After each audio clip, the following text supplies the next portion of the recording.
Deus nos abençoe no estudo de sua palavra. Amém.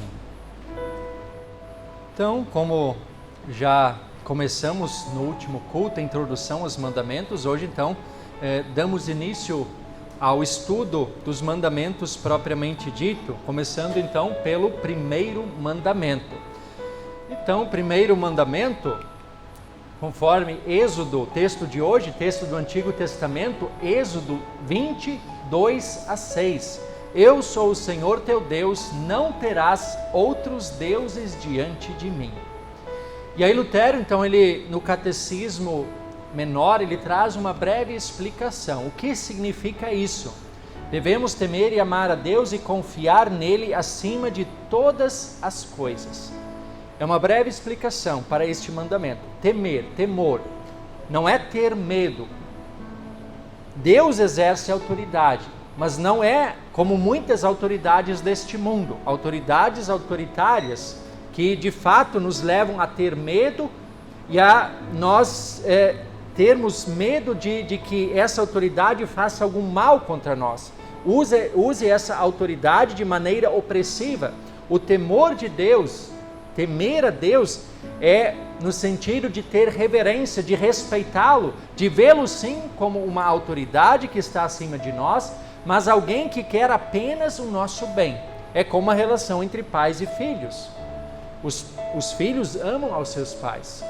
Os pais são responsáveis por prover todo o necessário aos seus filhos. E há sim então um sentimento de autoridade, porque os pais estão acima dos filhos, de temor, mas uma mistura também com amor, com reverência, com admiração. É claro que pais podem decepcionar, pais podem falhar, assim como filhos podem falhar. Mas Deus é santo, Deus é perfeito em sua essência. Então, de Deus não pode se esperar qualquer maldade que seja. Então, esse temor não é medo, mas é admiração, é reverência, é respeito e amor autêntico. Confiar nele acima de todas as coisas. Não colocar nada no lugar de Deus. E é isso que nós queremos aprofundar hoje, então, nesse estudo.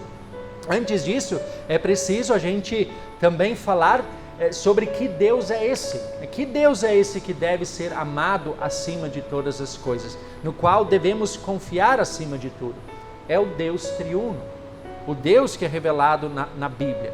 O Pai, Deus Pai, que é o Criador e mantenedor, que nos criou, que nos mantém nesse mundo. O Filho, que é o Redentor, aquele que nos resgatou dos nossos pecados e que nos garante a salvação eterna.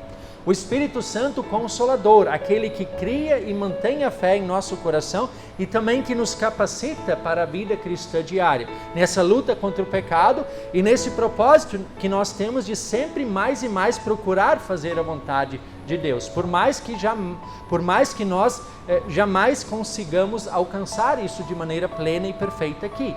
Mas é o Espírito Santo que vai nos conduzindo nesse processo de reconhecer pecado, de crer em Jesus e também de procurar viver uma vida agradável a Deus. É Ele que nos leva a crer no Filho, é Ele que nos leva a reconhecer quem é Deus e o que Ele fez por cada um de nós. Então, esse é o Deus que nós devemos colocar em primeiro lugar. Então, aqui a obra, o Filho enviado pelo Pai nos reconciliou com Deus. O Espírito Santo concede a fé em Jesus Cristo e nos capacita a viver uma vida agradável a Deus. O Deus triuno, ele está em plena harmonia e sintonia entre eles. O Pai trabalha em prol do Filho, o Filho em prol do Pai e também do Espírito Santo. E assim, as três pessoas da Trindade, elas estão em plena harmonia para satisfazer, para beneficiar o ser humano. Essa é a função. Tudo que o Deus faz, esse Deus triuno, é para beneficiar o ser humano. Então, esse é o Deus que nós devemos honrar, adorar e cultuar acima de todas as coisas. Por que confiar somente em Deus? Porque somente Ele pode suprir todas as nossas necessidades terrenas e espirituais. Tudo aquilo que a gente precisa para a vida aqui nesse mundo. Bens materiais, né, necessidades físicas que nós temos aqui, Deus as supre. E como é que Deus faz isso? Deus, por exemplo, nos dá o alimento através do trabalho dos agricultores, os caminhoneiros, enfim, supermercados, toda essa rede que está envolvida até que nós possamos ir lá no supermercado e comprar o alimento e depois nós nos alimentarmos. Deus nos educa através do trabalho de professores, cuida da nossa saúde através do trabalho de médicos, anuncia a sua palavra através do trabalho de pastores, constrói nossas casas através do trabalho de pedreiros e assim por diante. São tantas as vocações e todas vidas humanas preservadas e mantidas e cuidadas, que Deus provê e que Deus mantém para que assim as coisas continuem acontecendo neste mundo e nós continuemos vivendo e nos mantendo neste mundo. Assim Deus cuida das nossas necessidades físicas e materiais. E também é Ele quem cuida das nossas necessidades espirituais. E isso nós sabemos como Ele fez isso em seu Filho Jesus Cristo. O ser humano desobedeceu a Deus, se afastou de Deus, mas Ele envia o seu Filho Jesus Cristo para nos reconciliar com Ele mesmo. Lutero, no Catecismo Maior, ele diz: deve-se confiar exclusivamente em Deus, esperar dele somente coisas boas.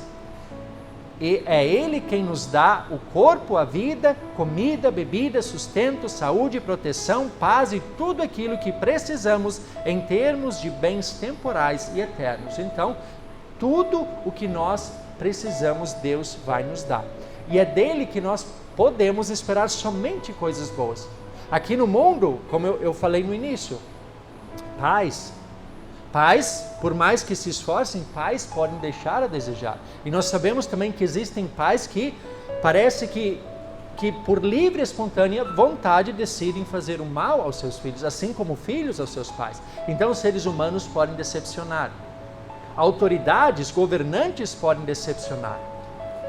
Deveríamos sim esperar coisas boas, mas podem vir coisas más. Então Deus é a única autoridade. Deus é o único de quem realmente só poderemos esperar coisas boas. De Deus não vem nenhuma maldade.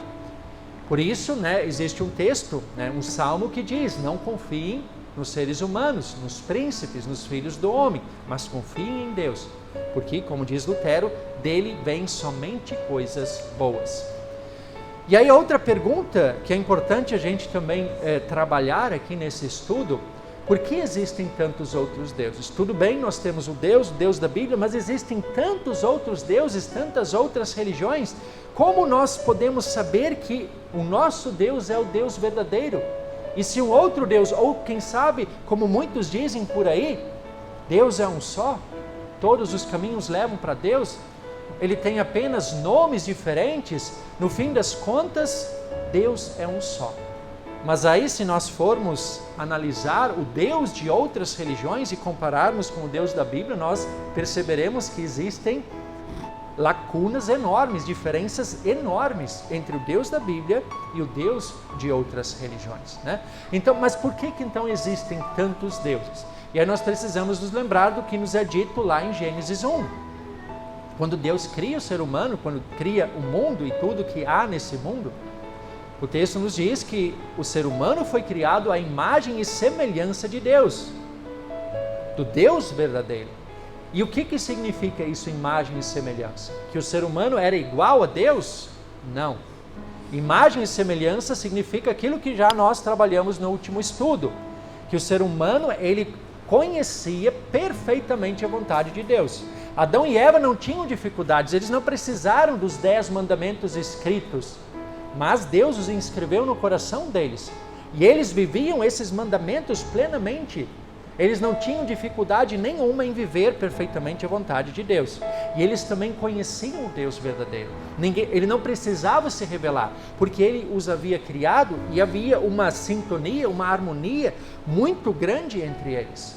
Mas tudo isso se perdeu com a queda em pecado.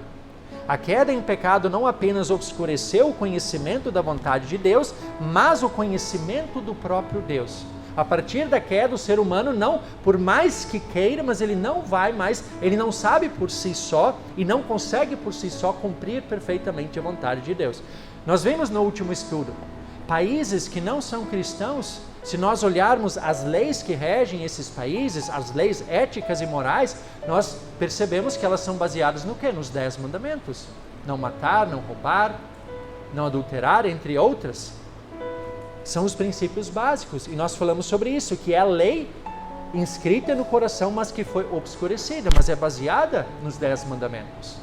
E assim também, por que existem tantos deuses? Porque lá no fundo, o ser humano sabe que existe um Deus.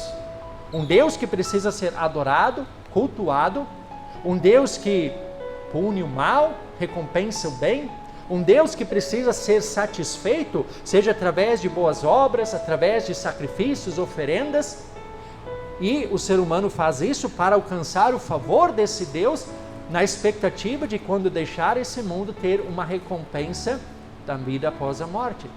Se nós formos hoje em qualquer tribo, um povo isolado, uma tribo indígena, o que nós encontraremos? Eles estarão adorando um Deus. Às vezes é um astro, o sol, a lua, as estrelas, uma árvore, um objeto criado por eles mesmos, a natureza, a terra. Isso faz parte do ser humano, é intrínseco ao ser humano. Isso mostra que o ser humano lá no fundo sabe que um Deus precisa ser cultuado e adorado. Mas que Deus é esse?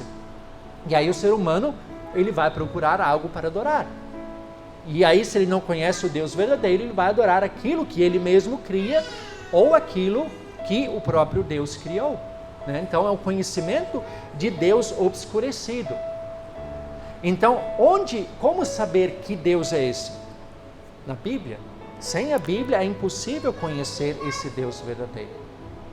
É aqui que ele se revela a nós. O ser humano, assim como não pode mais compreender e viver perfeitamente a lei de Deus, ele também perdeu o conhecimento de Deus. Mas Deus, então, o que ele faz? Deus se revela novamente. Deus chama seres humanos, os capacita pelo seu Espírito Santo e deixa registrado. Hoje nós vimos o texto do Antigo Testamento, os 10 mandamentos, é a lei novamente sendo revelada ao ser humano. Depois nós temos o quê? Nos Evangelhos, o verbo que se fez carne, a palavra de Deus que habitou entre nós. E assim Deus se revela novamente aos seres humanos. Então esse é o Deus verdadeiro. E aí, Timothy Keller, mas eu sou ateu, eu não creio em nenhum Deus. Timothy Keller, que é um pastor que eu cito bastante aqui, ele tem um livro chamado Deuses Falsos.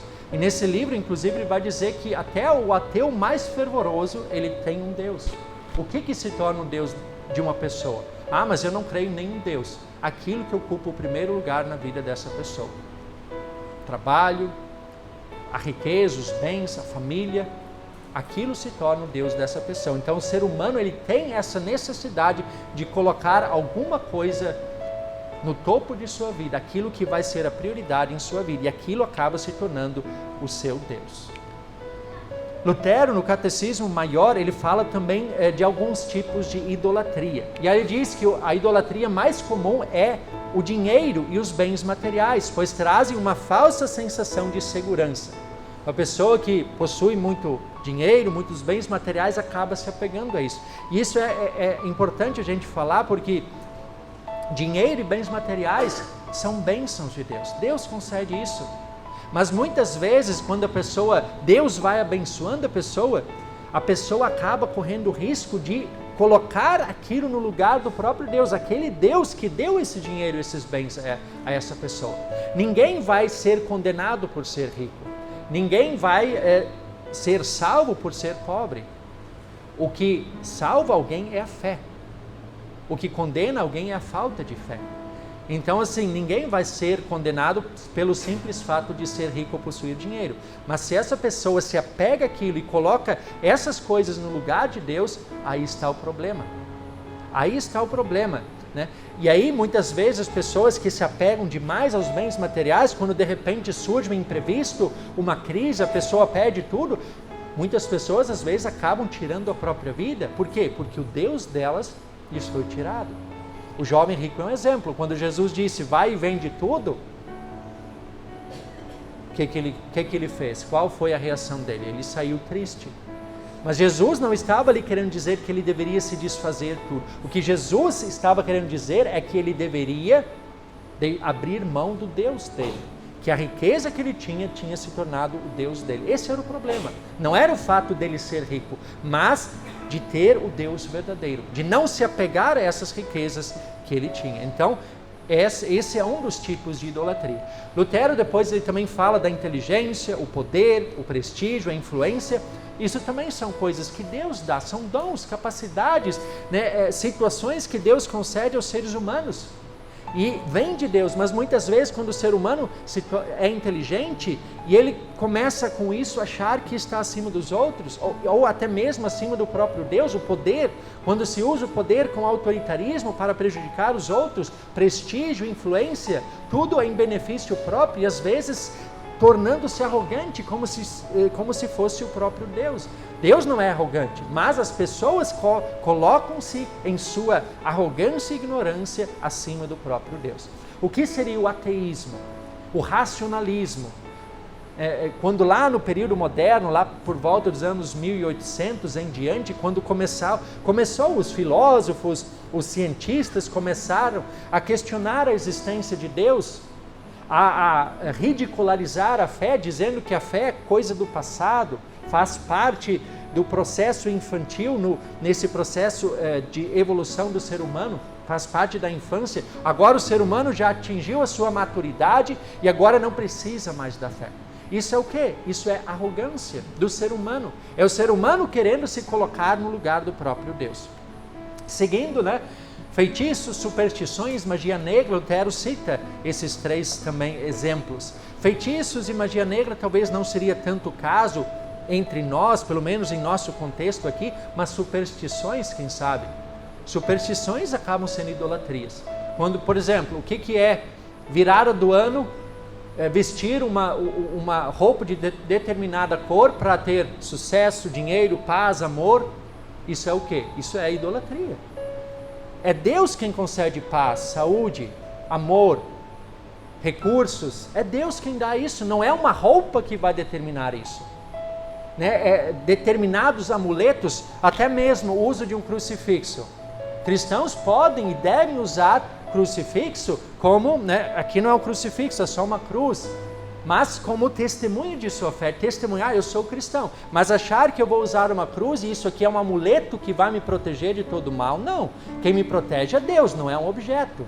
Então assim, essas coisas acabam se tornando superstição e isso também é um tipo de idolatria, né? Então, seguindo, Lutero diz que a maior idolatria é a ideia de que o ser humano pode alcançar a salvação por suas próprias obras. Isso tem, as pessoas acham, não, mas se eu fizer coisas boas, eu garanto a minha salvação. Ninguém pode fazer 1 milímetro, 1 centímetro que seja, para contribuir para a salvação. Ou a gente se apega integralmente ao que Cristo fez por nós, ou então a gente rejeita tudo. Não é Deus faz 50%, eu faço outros 50%, ou Deus faz 99%, eu quero fazer 1%, não, é 100% Deus e nós recebemos aquilo. E claro que em resposta ao que Deus faz, nós produzimos frutos, boas obras, mas ninguém pode se salvar pela própria obra. Se a gente acha que quer contribuir um pouco, é como se a gente dissesse para Deus, para Jesus, ó Jesus, eu sei que você sofreu muito, passou por muita coisa, mas pode deixar que eu garanto a minha salvação. Isso é muita arrogância. É o ser humano orgulhoso e pecador. Então, ninguém pode salvar a si mesmo. E achar que pode se salvar acaba também sendo um tipo de idolatria. E aí, então, como transgredimos este mandamento? De que forma? A gente já viu alguns tipos de idolatria, mas como então a gente acaba transgredindo este mandamento? Quando substituímos Deus por qualquer outra coisa que seja. Alguma atividade, e aí pode ser o trabalho, pode ser o lazer, o descanso, enfim, aquilo que nós colocamos no primeiro lugar. Quando em vez de ter um momento de devoção, de leitura bíblica, a gente prefere assistir a outras coisas, fazer outras coisas. Quando a gente não prioriza uma regularidade na frequência aos cultos, enfim. São muitas as coisas que podem substituir Deus em nossa vida. Objetos podem ser bens materiais, podem ser uma idolatria ou mesmo uma transgressão escancarada desse mandamento, que seria adorar ídolos, né? Adorar objetos criados por mãos humanas, santos, enfim, entre outras coisas, objetos. O próprio dinheiro é um bem material. Todas essas coisas podem substituir o lugar de Deus. Sentimentos, quando nós focamos o nosso sentimento em diversas coisas, mas nos esquecemos também de refletir sobre a nossa fé, sobre a nossa espiritualidade, sobre como está a nossa vida, se a nossa vida está de acordo com a palavra de Deus, ter um momento de realmente refletir sobre a palavra, sobre a nossa vida, sobre a nossa conduta, reconhecer os nossos pecados, pedir o perdão, então ter esse momento também, voltar os nossos pensamentos, os nossos sentimentos à palavra de Deus. Vícios podem se tornar um Deus em nossa vida. Vícios podem ser dependência química, podem ser certos tipos de comportamento. Existem várias formas de vício. Vício não é apenas bebida ou droga, existem muitos tipos de vício. E quando temos um vício, aquilo acaba se tornando Deus, porque aquilo se torna uma prioridade em nossa vida. Pessoas santos, né? Pessoas que já faleceram, fizeram coisas boas e começam a ser adoradas e veneradas. Até mesmo como nós vivemos numa polarização política muito grande, A e B, lado A e lado B, mas onde nós vemos que muitas vezes de ambos os lados há quase que um culto aos líderes destes lados. Isso acaba também sendo uma espécie de idolatria. E essa idolatria, as pessoas, pode acontecer às vezes até mesmo na família. Quando, por exemplo, o marido coloca a esposa acima do próprio Deus, ou uma esposa, o marido acima do próprio Deus, ou os pais colocam os filhos acima do próprio Deus. Então, até coisas boas podem se tornar ídolos, né? Enfim, são diversas coisas que podem tomar o lugar de Deus em nossa vida, que podem substituir o lugar de Deus em nossa vida. E diante de tudo isso, nós precisamos chegar à seguinte conclusão: que atire a primeira pedra quem nunca pecou contra o primeiro mandamento. A gente acaba pecando. A gente viu isso já no estudo introdutório, a gente acaba também transgredindo o primeiro mandamento. E aí então, resumindo, para concluir, né, somos pecadores. Transgredimos com frequência o primeiro mandamento, mas a fé, operada pela ação do Espírito Santo através da palavra, nos leva a confiar em Deus e receber por graça todos os méritos da obra consumada de Jesus Cristo, que em nosso lugar cumpriu perfeitamente todas as exigências deste mandamento. O único que realmente cumpriu à risca e perfeitamente esse mandamento é Jesus. Nós jamais conseguiremos. Por isso, nós precisamos humildemente reconhecer a nossa incapacidade e nos apegar ao que Cristo fez.